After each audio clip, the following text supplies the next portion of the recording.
It's that time again. The annual conference of the American Society of Ag Consultants, otherwise known as ASAC, is going to be held in Fort Myers, Florida, this November 4th and 5th.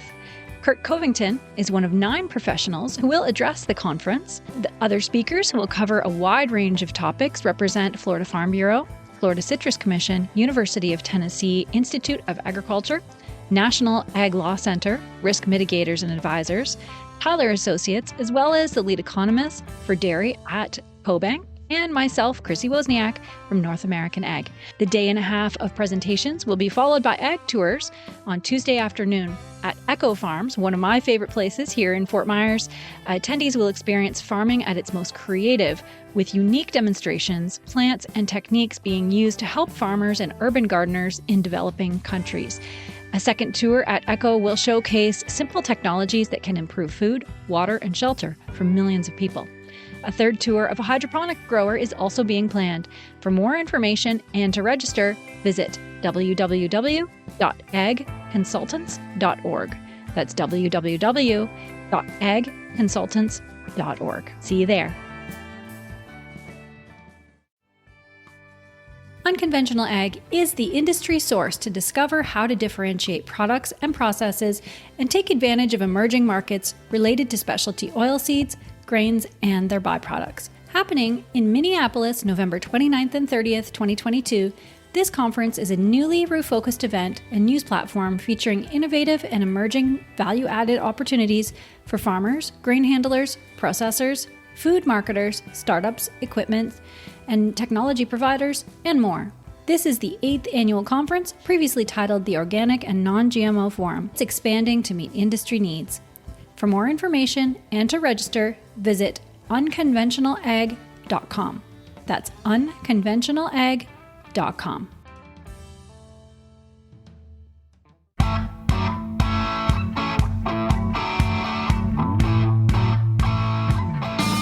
Welcome to North American Ag Spotlight. I'm Chrissy Wozniak. I have 2 guests with me today, but before we start, I just want to take a couple of minutes to tell the backstory about why I requested this interview. And it started with Hurricane Ian about 6 weeks ago. Our city was hit pretty bad. Our area, Southwest Florida, was hit pretty bad with the hurricane, and it was my first hurricane. So it was pretty traumatic event for a first time hurricane family. Everyone tells me that they're not always like that, and we just survived Nicole too. So I can say too that they're not all like that. So the hurricane hit on a Wednesday, and we were in shock for a while. And by Saturday, I had to leave and drive up to World Dairy Expo in Wisconsin, which was difficult. And if anybody follows, you'll see that we did a video on that too, an episode about the hurricane and about getting out. So if you're curious, you can find that about 6 weeks ago. So I had left with the kids and drove up to Wisconsin. And then on Saturday evening, pretty much made it to Tennessee for the night and had a shower, which was so great because it was our first showers. We had no electricity, obviously no internet, no water, and nothing. We turned into kind of a third world country overnight. And so made it to Tennessee, had a shower, recorded our episode. And then I woke up the next morning ready for the rest of my drive and just, put on my game face for work. And I had a trade show to do, and, the shock, just push it away and go. So we did the trade show, loved it. It was awesome. We had a great time. The following week on, I guess it was Friday night, we packed up everything and started the drive back home again. Same thing. We stopped for the night in Tennessee, woke up in the morning, ready to finish our drive home. And by that time, the shock had worn off, and I guess being away from it for a week, I had forgotten what it all felt like and what had really happened. So by the time I got to Cape Coral and came off the 75, and even a little bit before that, was about probably 3 a.m., 2:30, 3 a.m. on Sunday morning by that time. And I was driving into town and it started to hit me again. There's no streetlights. There are no hydro poles. There are no trees. And I just started just to feel so overwhelmed. Like I was gone for a week, but this didn't go away. There's still, most of the city at that point was still out of electricity. And I don't think we had internet yet or anything at home. And my husband had stayed home with the animals and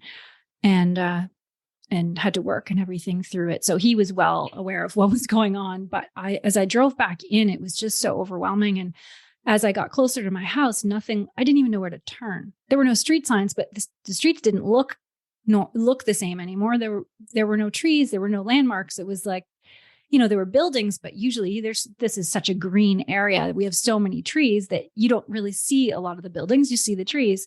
So it was I just was so choked up. Like, I can't believe like we live here now. Like this is a disaster. How can this city ever recuperate? And it just, made me so sad. And I got home and it was great. I woke up in the morning and my husband had texted me the day before while we were on our way home and just said, I know you're going to get home late, but I'm just feeling overwhelmed and grateful. And I just want to make sure we can go to church in the morning. And I said, for sure, I can't sleep in anyway. It doesn't matter. I'll be up. So we got ready for church and of course I was awake, but my body, my mind, my soul was tired. Right. So we got ready for church, us and the kids, and drove downtown and just looking and going, there is the contents of every person's house pretty much south of Veterans Parkway is on the road right now. And it was just so unbelievable. Boats on people's yards. And so we got to church, parked, walked in the front door, and there are pallets and pallets and pallets of boxes. And I was like, where did this all come from? It's almost impossible to get into Florida. How did all of this stuff get here? And it was in the sanctuary, and the walls were lined with food. And I thought, wow, who did this? And I do have some of the boxes right here. So everyone can see it was a box just like this. These were just lining the church walls. And we went through the service and it was so emotional. There were, I think, 12 families that are homeless now in our church. And you just hear the devastation everywhere. People still couldn't get back to Pine Island. The pastor's from Pine Island. He was able to get a boat over. And everyone just had this feeling of relief in God's presence. And we sang. And all I could think of was the Grinch Who Stole Christmas and the morning of Christmas. And everything was gone in our town. Everything was stolen in a heartbeat like that. Everything was gone. But we all came to that church and sang and gave glory to God and was thankful and grateful to be alive. And those boxes are just, I walk by and I see it and I just feel that again. Like that this is just such an amazing, we're all the Who's just praising. It's like, oh, well, we don't have anything. Some of us are homeless, but we'll make it through. So anyway, as soon as I saw the boxes, the pastor, actually, he had said, I'm not really sure how they got here. I'm sure somebody here knows. I've got to figure out where they came from, but I want everybody to take 2 boxes, keep one, because one thing, the stores weren't open and there was nothing. So unless you have a store of food, you didn't have any food. So, and then give one away to somebody. So we all took our 2 boxes and made sure that we gave one away as well. And yeah, I saw, luckily your website's on the box, and I thought I need to connect with these guys. They need to know how grateful and what a great experience that was to be able to know that there's people outside that were thinking about us and that were helping us kind of process this. And it's just food, but just food when you don't have food the most important thing. So anyway, that's the backstory of why I wanted you guys to come on the show. I'll introduce you, Carl Steidinger. How do you pronounce your last name? Steidinger. And he was born in Central Illinois, and he moved his family out to this town that I live in, Cape Coral, in 2016. He's currently the executive director of the Midwest Food Bank. And Scott Buss, he was born in Minnesota, and he moved here to Fort Myers 25 years ago, and he's the marketing and development manager at Midwest Food Bank here in Florida. So welcome, Carl and Scott, and thanks so much for your time today. Thanks for having us. Yeah, thanks for having us, and a huge thanks for sharing that story. We're honored to hear that and just hear the impact that it had on you personally, but it was shared at your church, so obviously there was a lot more people there. So we're honored to be able to hear that story, and makes us feel good about what we do. Well, that's good. And sorry, I usually don't take over the front part of the show, so but I figured we had to show how important this was. So can you each tell me a bit about your backgrounds? Go ahead, Carl. Well, my background, I was born and raised in Central Illinois. I actually grew up volunteering at Midwest Food Bank as a young man. Midwest Food Bank started in 2003, and it started in Bloomington, Illinois, 35 miles from where I was born and raised. So my dad would drive a truck for Midwest Food Bank, and we always heard of Midwest Food Bank, and so we had opportunity to engage with them. I worked out of high school for a local feed mill. I drove a delivery truck for 12 years. And then some family friends had started a ministry in Cape Coral, Florida, and some ministry for single moms. And my wife and I moved our 3 children down to Cape Coral to engage with them in that ministry. My wife served as a mentor, and I was the hedge trimmer and the grass cutter. So that was my role there. Wow.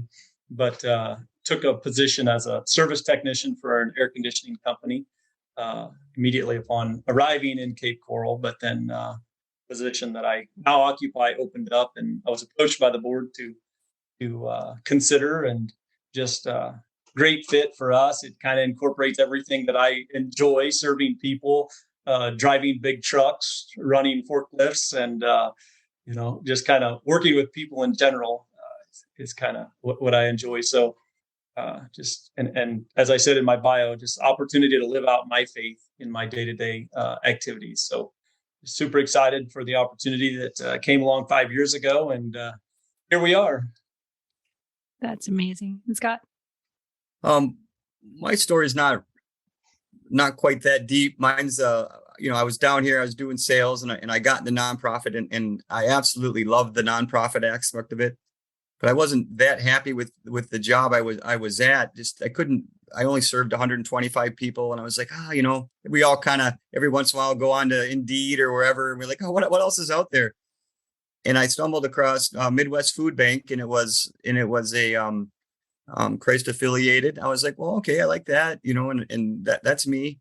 And I remember coming in for the interview, and blown away. Like I was looking for a job sort of, but then I came in and I was instantly like, wow, this is where I want to be. And I think it was, you're asking like how faith was involved. And I feel like I was led here probably for this situation, because the day after the storm on Thursday, the sun came up, no power, no nothing, you got your windows open because you got no air conditioner. So second the sun came up, my eyes were open. You can't shower. There's no water. Yeah. So there's not a whole lot to do. So I got up out of bed, put on my clothes, walked around my house, and I'm so blessed. I'm in whatever, pool cage, roof, yada yada yada. Nothing crazy, but nothing I needed to address right away. Jumped in my car. I drove here, and Carl's already here. He's already on the forklift. He's loading a truck. He's talking on the phone like this. He's, Richard Schultz Family Foundation had already called us. How can we help? How can we help? United Way had already called us. How can we help? How can we help? Wow. And then over the next couple of days, we couldn't really get out there that we needed volunteers. We need volunteers to pack boxes. People just started showing up they look, how can we help? How can we help? I mean, the community, the way it came together, those boxes, yes, that was Midwest Food Bank, but it was Southwest Florida community because we had hundreds of volunteers in there. I mean, the first week we have to keep track of the hours. The first week alone, 7 days after the storm, we had over 600 hours in volunteer hours, people coming in. Wow. And, we Carl's got a great plan here, and, Salvation Army, Red Cross, they're, first people out the door, and we have to have supplies ready for them. And so we have those on hand, and then we just kept going. Trucks kept coming in. I mean, Carl will be probably better at how many trucks we got, but I mean, it was just truck after truck after truck, and it was all hands on deck. I do marketing, like you said, but Carl put me in a box truck. It was the biggest truck I could drive with my license, and I was driving all over. And I had never done that before, and I was using. I was going to shelters. I was seeing it, firsthand. I mean, it was hard work. It was sunrise to sunset for 11 straight days. Wow. When you were driving to Wisconsin back, I was driving a box truck around here, the whole time. And it was the most gratifying and hard work. I'd go home and put my head on a pillow, and it felt like I blinked, and I'd wake back up, no alarm, no nothing, just ready to go on to the next thing. And then our home office was unbelievable as well, because I'd call them, when I would get reception, which was spotty. Yeah. And I'd say, I need this, this, and this, and they would do it. They sent down trucks. It was just the whole area, how everybody came together. And when you said, this is your first hurricane, I counted the other day. This is my fifth hurricane in 25 years, and Charlie was pretty bad, but nothing compared to this. And it was the worst by far. And when you said it, and then when you also said it was gone in a blink of an eye, I was like, it took 9 hours for it to go. It was over top of like forever. I was just like, oh my gosh, is this going to ever stop? Because a lot of them, today it was a tropical storm by the time it may or may have not gotten here. But that's how they kind of are a lot of times, where it's like, oh, you see it on the TV, it looks so bad, but it's really not. It's just a rainy day. And then the other ones, they kind of go through relatively quick, like an hour, 2 hours, and they're here and gone. This one, it stalled over top of us, and it just sat there. And then even right after it happened, we didn't know what happened on Sanibel. We didn't know what happened on Fort Myers Beach. We didn't have TV. We didn't have anything. So the next day when we're doing all this stuff, and, it was 2 or 3 days later where I was, out on right before Fort Myers Beach, delivering food that they were putting on barges to take to Sanibel, to take to Fort Myers Beach, to take to Pine Island before they got the bridges fixed. That's when I was first, kind of an eye opener. I'd seen some stuff on news and things like that, but next you actually see it with your own eyes. Like you had said, you when you left, you knew it had happened and this and that. And then when you came back, and then you actually start seeing other stuff and the stoplights, how everything's a 4-way stoplight, that's just kind of backs everything up. You couldn't go left on a lot of the roads. You didn't have any gas anyway. So you had to pay attention to what you were doing there.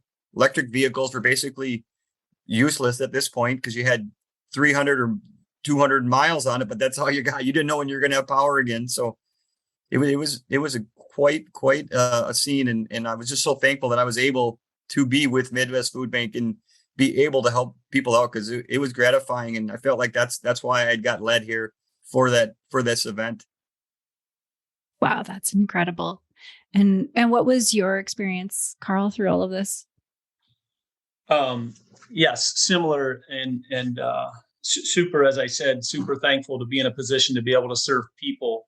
I had been through Hurricane Irma with Midwest Food Bank, so I knew what to expect. I'll share a couple things.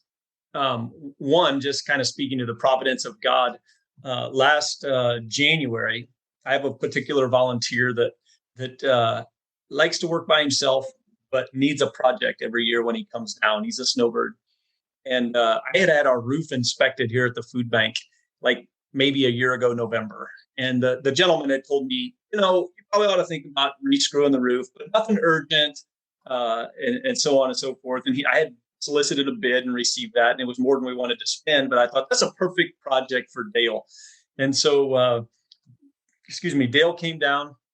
I had purchased the screws for a fraction of the cost of what it would have taken to have the roofing company do it, and Dale re-screwed our roof last January and Oh, into wow. February.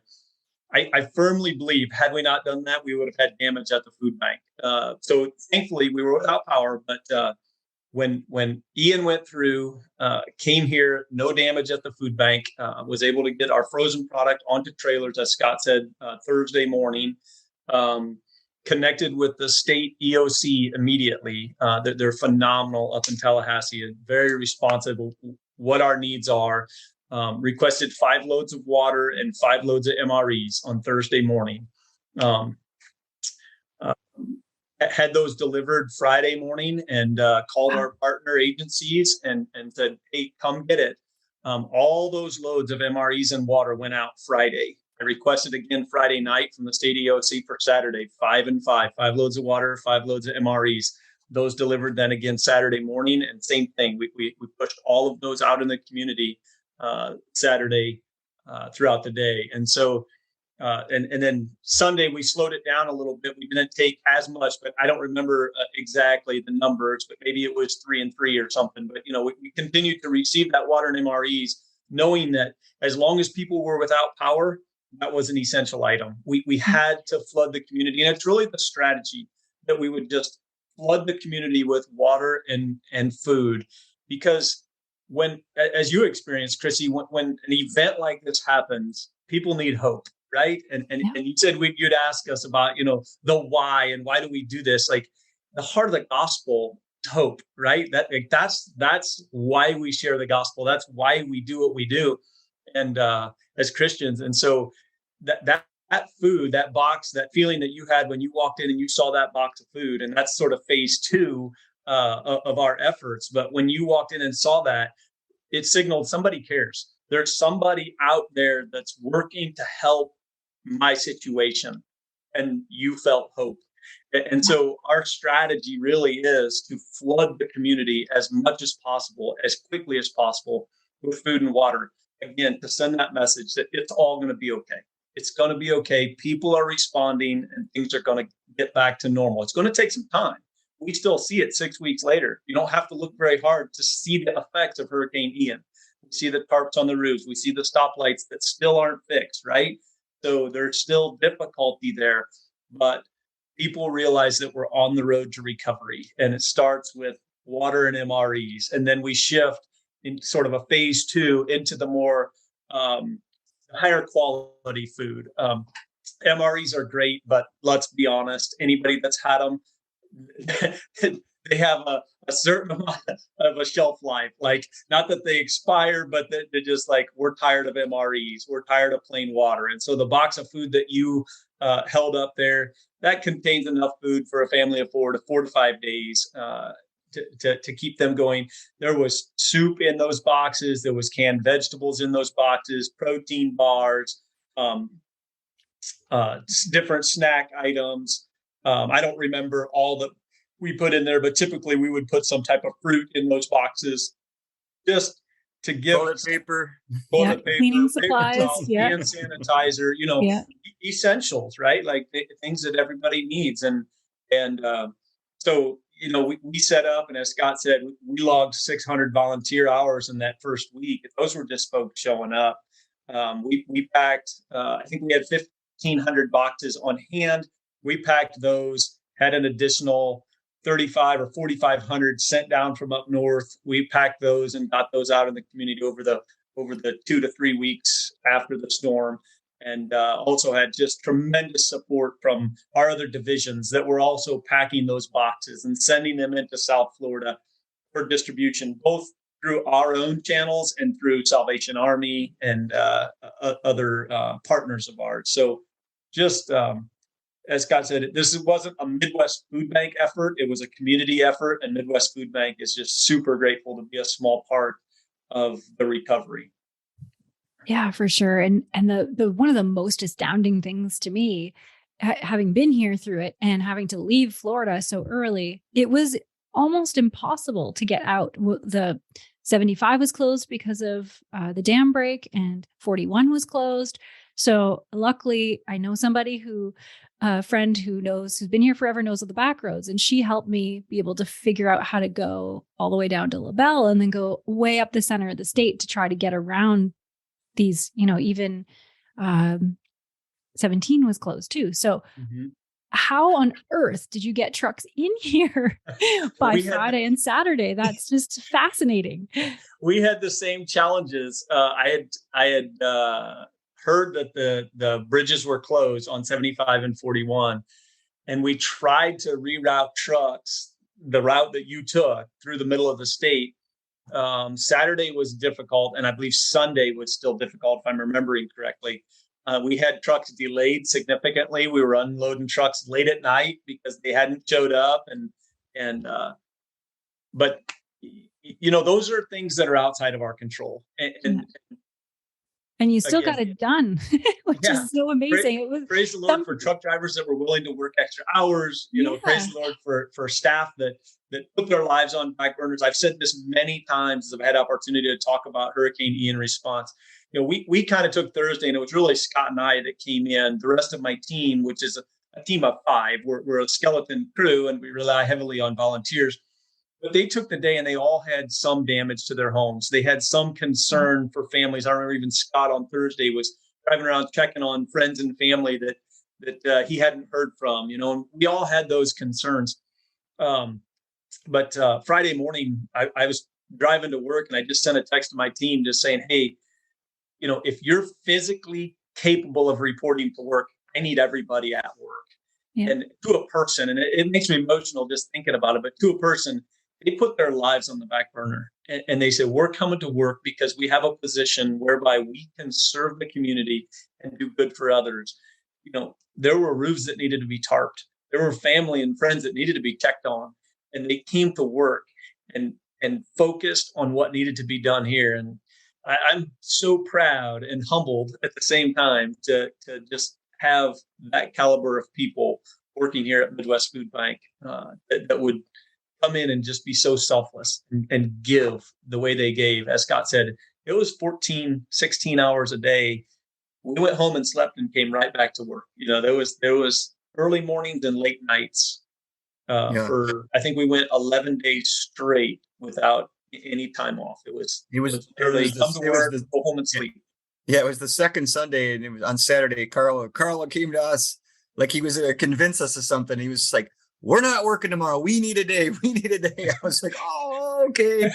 So finally, like 11 days later, sunlight to sunset, I was just like, okay, I'll go watch football tomorrow, I guess. And that was like the first time that, there was some places had started to open, especially, further, inland, of course, had gotten open, or they had generators, or they had power or whatever. So on that Sunday, I went out and watched football, ate some nachos, and kind of got back to normal a little bit for 3 hours at least. And then, did some cleanup, and then Monday, back at it again for sure.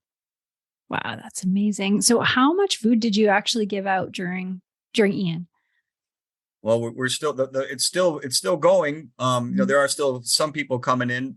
After the first 2 weeks, we had done 300,000 meals, MREs. Wow. We had done 3,500 disaster boxes, 30 cases of water, 5,400 pounds of produce. And then after a month, it was almost 52,000 cases of water, 9,000 disaster boxes, 500,000 MREs, 500,000 pounds of produce and dairy products. And then Tanya, our volunteer coordinator here, and she does all the inventory and stuff. She added it up, and it was over 3 million pounds of food in the first 30 days. And it has a value of about $6.2 million. So, wow. It was a lot. I guess. So where did it come from? Like, did it just come from all over the U.S.?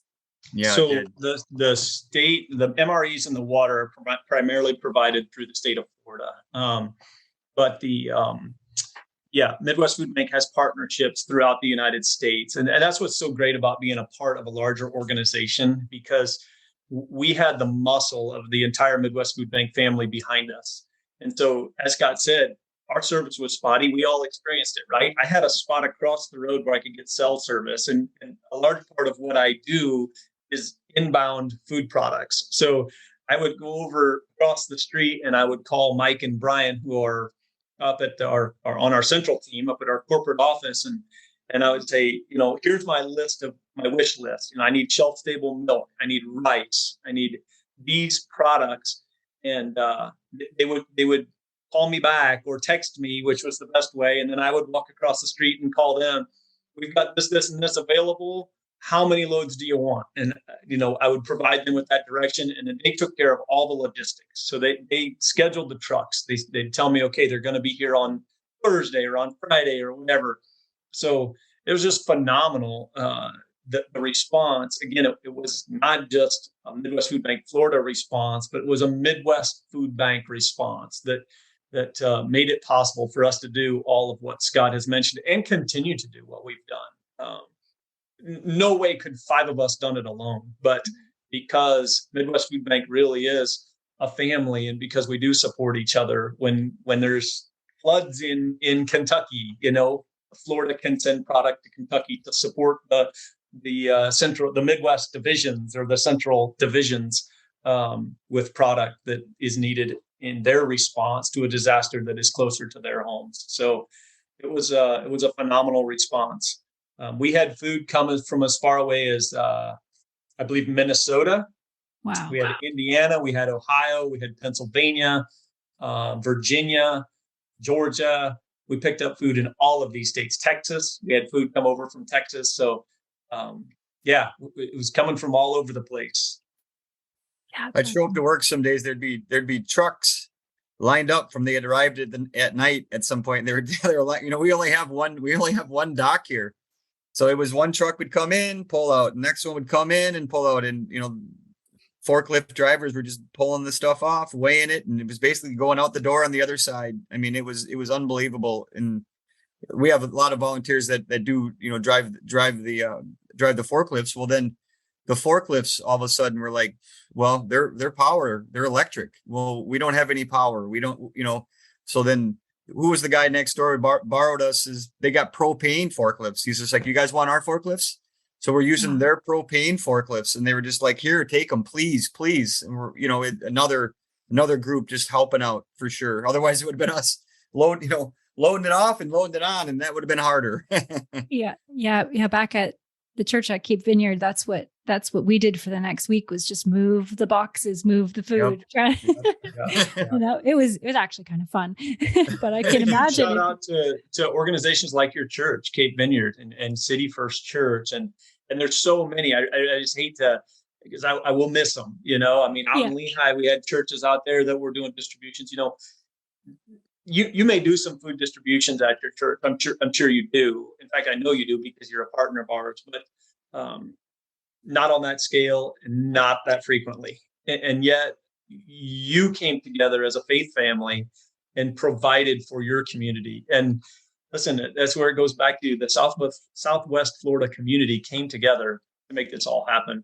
We can provide the boxes. We have some resources, and we were able to get food into Southwest Florida and get a box of food to you. If you wouldn't have stepped up and given that box of food to your neighbor or to your community, it does no good sitting in your church, So what a team effort. Just super proud of the response from this community. Yeah. And the pastor had said, Ian means God is gracious. And it is so true. The way that the community has come together, and the people I didn't know before Ian and people I know now, just from, we would just show up at the church, and the church gave out thousands and thousands and thousands of hot meals every single day. We had all of the groceries lined up so that people could come and shop for free and take what you need. And there were more volunteers than we needed almost every day. So it was really, really incredible. And I think that we're all better off now, as crazy as that sounds and as expensive. And, our insurance adjuster hasn't even been out yet, but, I can say we are better off now as a community than we were 6 weeks ago. Yeah. After the storm, it was, how are you doing? How did your house fare? It wasn't, the political stuff. It wasn't like, Yeah. did you vote for him? It wasn't like, oh, that person or whatever. It was just like, you were just checking on each other, and it was just the well-being and just the humanity of the whole thing. And it really, it almost brought a tear to my eye how we did come together like that. And like I said, people we didn't have any power. We didn't have any water. People just kept coming in. They just kept showing, how can I help? How can I help? And, normally there's like a waiver and this and that. And, a little bit of a training process. It was like, get in line right there, and here we go. And everybody picked on, and they just grinded it out. And I mean, there was kids. I mean, I love to see there was 8-year-old, 9-year-old kids, and they were so happy to be in there helping, and there was older people that, oh, I got to sit down. Can I do something sitting down? Absolutely. We got, we need you to do this. I mean, there was something for everybody to do. And and I remember one time we basically ran out of parking for the volunteers that were here. We were like, park on the grass, Wow. and there's trees laying down and everything else. I'm like, at your own risk.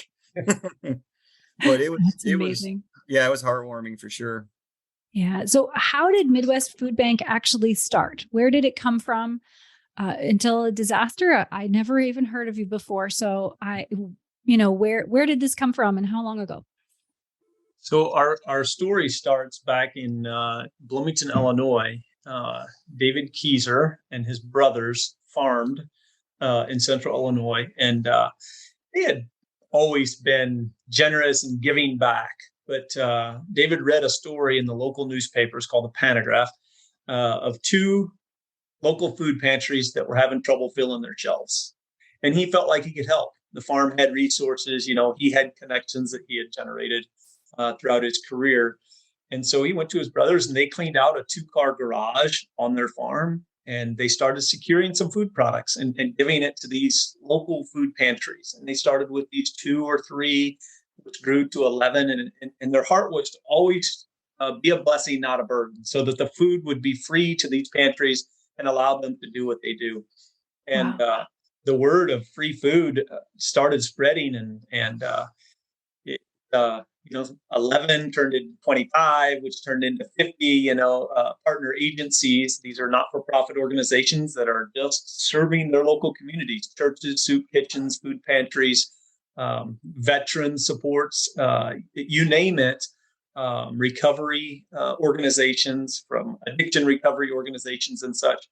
So kind of a funny story or just an interesting story that goes along with the Midwest Food Bank. When David and his brothers wanted to name the organization, like any business, you want to pick a name you're not going to outgrow, right? This is your brand. This is what you are. And they just, as they brainstormed, they couldn't imagine ever being outside of potentially Indiana or Iowa or Missouri, right? So they picked Midwest Food Bank. Well, now we're 10 locations in the United States, which includes Arizona, Texas, Georgia, and Florida. Not exactly the Midwest, and also East Africa and Haiti. So, you've heard the saying, you want to hear God laugh, tell him your plans. This is one of those stories where we named it Midwest, or they named it Midwest, and here we are. So many years later, all over the United States and even international. But disaster relief started in 2005 with Katrina. At that time, that was the largest natural disaster that had hit the United States. And David was still working on the farm. The food bank was then in a warehouse that they had built on the farm to house the food products. But he loaded a semi and took it down to and I don't remember exactly, I think it was like Biloxi, Mississippi, but it doesn't matter. He had taken this load of food to the Salvation Army camp where they were set up serving the victims of Hurricane Katrina. And when he got empty that night, Salvation Army captain came up to David and said, I want 10 more semi-loads of food like this. And David's a man of great faith. So he said, okay, we'll do it. We'll deliver. And his wife happened to be with him. She says, you don't have that kind of food. You don't have 10 semi-loads of food. Where are you going to get it? He said, I don't know. I feel like the Lord told me I'm supposed to deliver those loads of food, so we're going to do it. We're going to figure it out. By the time that cleanup was over, little Midwest Food Bank in central Illinois had delivered over 150 semi-loads into that disaster zone. And so from that experience, a partnership was born between Midwest Food Bank and the Salvation Army. that still exists today. The boxes that you saw are packed at our locations and delivered to Salvation Army camps wherever they're mobilized. So no matter where they're at in the United States, they call Midwest Food Bank, and our agreement is that within 24 hours of that phone call, we will have a load of boxes on the road. These are packed by volunteers. It's driven to the location by volunteers and ultimately then distributed by the Salvation Army volunteers. So Wow. it's just a tremendous, there's common values there between the two organizations, and just a tremendous partnership that has really stood since 2005 and Hurricane Katrina. And so while, Scott and I have a limited amount of experience with hurricanes, I have too. And this is Scott's first one at Midwest Food Bank. Midwest Food Bank as a whole, as an entity, has significant experience in disaster relief. And so we've got a very good process, how you respond and what are the steps that are taken to get people back on their feet, and provide the hope that I talked about earlier. That is so cool. I just love that. Talk about multiplying the loaves, right? That's all I could think of. Right. Yeah. Yeah, that's so cool. And so how many lives do you think you touch in a year? I know that's probably really hard. It can be a little difficult to quantify, but we figure on average, and again, disaster relief is really tough to quantify because we're not tracking as closely as we maybe would with our partner agencies. But between 1.5 and 2 million lives or individuals on an annual basis when there's blue skies. Here when we've had opportunity to serve really much of the west coast of Florida, that number will go up significantly, and many of those we will never know. We won't know the impact that we had, and that doesn't matter. We're here to help. While it is nice to be able to say we impacted X number of lives, at the end of the day, we just feel good to be in a position to help. That's so cool. And then switching tracks a little bit on the faith side. Obviously, faith is a big part of what you guys do, what this was founded on. But for people who don't know Jesus, how can you articulate how a 2,000-year-old story of a man can drive people to commit their entire lives to spreading love, his love? Yeah. Well, it's interesting. For those that may not know Jesus or don't know the stories, I would point to the scriptures and say, this is what Jesus did, right? Like he brought people together, he fed them, and then he shared the good news. And he told them why he was there. There's several accounts throughout the Gospels where Jesus took a few loaves of bread and a few fish and he fed 5,000 people, or he multiplied some food and he fed 4,000 people, right? So this is what he did. And so as we look at our positions and our opportunity, the opportunity that we have, again, it's about providing hope. Our mission statement is to share the love of Christ by alleviating hunger and malnutrition locally and throughout the world, and providing disaster relief, all without discrimination. And I think that's the key, without discrimination, because Jesus didn't discriminate.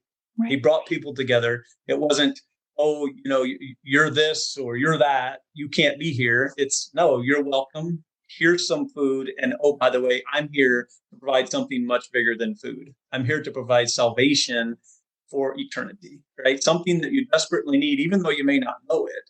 We're all in desperate need of that gift of salvation. And so, it's what we view as our jobs every day to provide food, and ultimately, whether it's through Vineyard Church or City First Church or wherever that food goes, our hope is that the gospel is shared as that food is distributed. And Scott?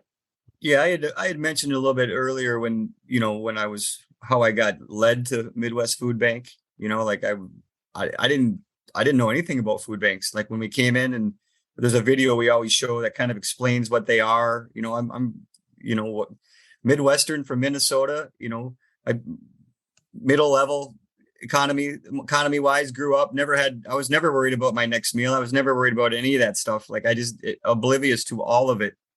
And then, I got into nonprofit, and then I just loved it so much. And then I was just like, I got led to nonprofit, and then I got led to here. I mean, I was just literally casually looking through what other jobs are available, just out of curiosity, you know what I mean? And then there was this one, and I sent out a resume, and Carl called me up, and the girl he had here before was leaving, and he had to get somebody, and he had interviewed a couple, and I could almost hear in his voice like he was like asking questions, like he was expecting the wrong answers, I guess. And then we just hit it off right away, and on the phone, it was a phone interview, and then he was like, hey, he was like, yeah, we'll bring you in for an interview.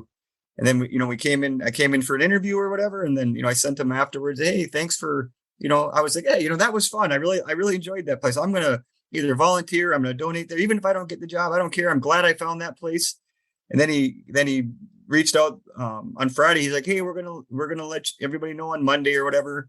And I was like, okay. And he's like, but hey, he goes, it's going to be good for you. You're going to like the news or whatever. You know what I mean? He was kind of hitting like I was going to get the job. And then I was just like, what? Oh, I'm getting the job. Okay.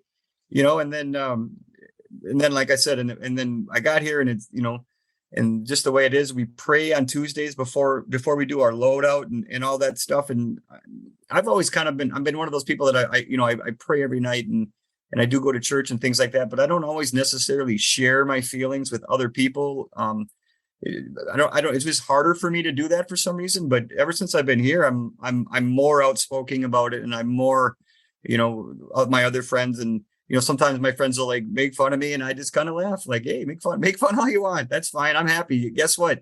I went to bed last night and I slept like, I slept like a baby, and it was great. And I don't make as much money as I used to make, full disclosure, but I'm in a better position every other way than I've ever been in. My mental health is so much better. My family life is so much better. I've been able to actually volunteer and do other things, and that I wasn't able to do before because of work, and then the feeling I get when I'm at work, it's everything is so much better. And, it's because of Midwest Food Bank, and it's because of my faith. Yeah. Yeah, that's it. And that's, I guess, some of the points that a lot of people wouldn't understand is you have to sacrifice, right, to do some of these things, but then the blessings are so much bigger than what you had before. And, I hear stories of that all the time, and it's really incredible. And I have one last question for both of you. And Scott, you kind of answered it, but I'll ask you first. So why do you serve? What did God put you on this earth for? Why do I serve?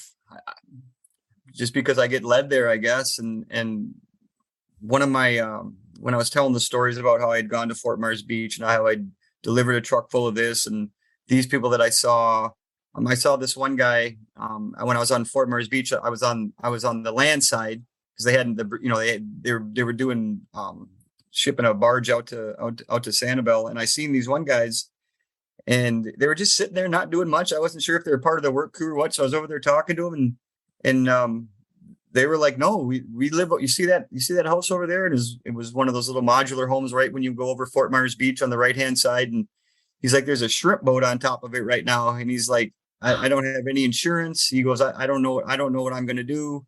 I don't know where I'm going to live. I don't know where I'm going to go. And, I was just like, I go in my pocket, and I was just like, I had a $100 bill on me, and I was just like, I wish I could do, man. I got $100. And he's like, save it. He goes, where am I going to spend $100 on? There's nothing. The money's worthless right now for me. That, you know what I mean? There's look around. Where am I going to spend? There's nothing to do. And I was like, all right, I got some water and some MREs. And he was, oh, you know what? I can use those, and he took those, and, and then I didn't even know what else to do. And I gave him my business card. I said, hey, if I can help you in any way, please reach out to me. I'm so sorry this happened to you. And maybe it was just a small little thing for that one guy, but it was part of the reasons why I do what I do is that, and Carl said it best, and our Jada, one of our girls from home office, had said it as well. This is what we're here for. It says disaster relief right on our trucks. And, I think you had said you were having fun or something earlier. And I was just like, it's hard to say that I was having fun, but I was just so fulfilled and grateful and blessed that I was able to do all this stuff, and it makes me feel so good. And the more I do, I keep getting better feelings and everything else. I mean, I guess that's why I do it. I'm not an adrenaline junkie. I'm not into a money junkie. I'm just help other people and give back what I can. And it makes me, and every time I do it, I get more excited about it, and talking about it now, I get even more excited about it. And I certainly don't wish another Ian upon us anytime soon, but there'll be other opportunities for us to, maybe it'll be small. Hopefully it'll be on a smaller scale where it'll be, some families or a community, a small community or something like that, where we can go help them. But just helping people, it just makes me feel so good that I just want to figure out other ways where I can do it. Yeah, that's a great answer. And Carl? Short answer. I do what I do for the glory of God. I asked a pastor one time when I was a little discouraged and wondering if I was having any impact. I talked to one of our partner agencies, happened to be a church. And I said, do you think that there will be people in heaven because I sat in an office and procured food? And he looked at me like I had horns. He's like, why would you even ask that question? He says, there's absolutely going to be, because people come to our church because of the food distribution and they stay for the gospel. And that is why I do what I do. Because one day I'm going to walk the streets of heaven and talk to people that received a box of food from Midwest Food Bank, and I'm going to meet them for the first time. I love that. That's beautiful. And you sure will. Just knowing where some of the food just from one church went, knowing those people's stories, right? You're going to hear so many good stories. That's really amazing. And so where can people find you? And most importantly, where can they find you to give if people feel like they need to? Yeah, thanks for asking. MidwestFoodBank.org, and select the Florida location, please, so that we realize that would never want to take away from our other divisions, but we do work in Florida. So MidwestFoodBank.org, or our address is 5601 Division Drive, Myers, 33905. You can mail a check or come out and volunteer. Super happy to see people, or just come and take a tour. You can hear Scott's passion. That's what we saw in him when he's referenced the interview. When people come in and tour, he provides them a wonderful experience and gets them energized. And very, very often we see them coming back volunteering or giving in support of our mission. So either way, we'd love to see new faces and engage new people. Awesome. Also, thank you so much, both of you, for joining me today and taking some time out of your day to talk about all of this. And thank you for being an important part of, a very emotional and difficult time here in Southwest Florida. On behalf of like everybody that I know in our church and everything, it's just so grateful. And and if anybody's looking for a place to give, I can personally tell you this is a worthy organization. So thank you both. Thank you, Chrissy. Thank you. And thanks to all who are watching or listening. If you want to learn more, the links are provided in the show notes. Don't forget to subscribe to North American Egg Spotlight YouTube, Rumble, Telegram, or Egg Fuse channels. And the podcast is available on Spotify, Apple, Stitcher, Amazon, or wherever you listen to podcasts. And have a great day.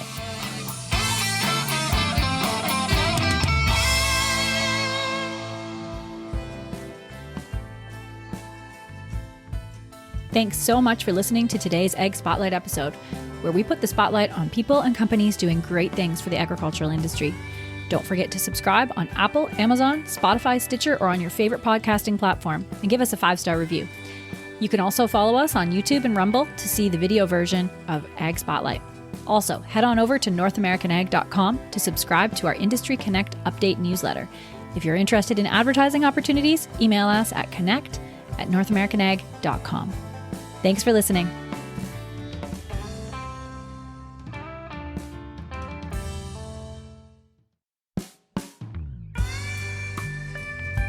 Our newest podcast by North American Ag is called What Color is Your Tractor? The stories behind the ag brands you love and the ag brands you love to hate. Hosted by me, Chrissy Wozniak. We take a deep dive into the companies that have built modern agriculture. Subscribe on your favorite podcasting platform. Go to whatcolorisyourtractor.com. Available on Apple, Amazon, Spotify, Stitcher, or wherever you listen to podcasts.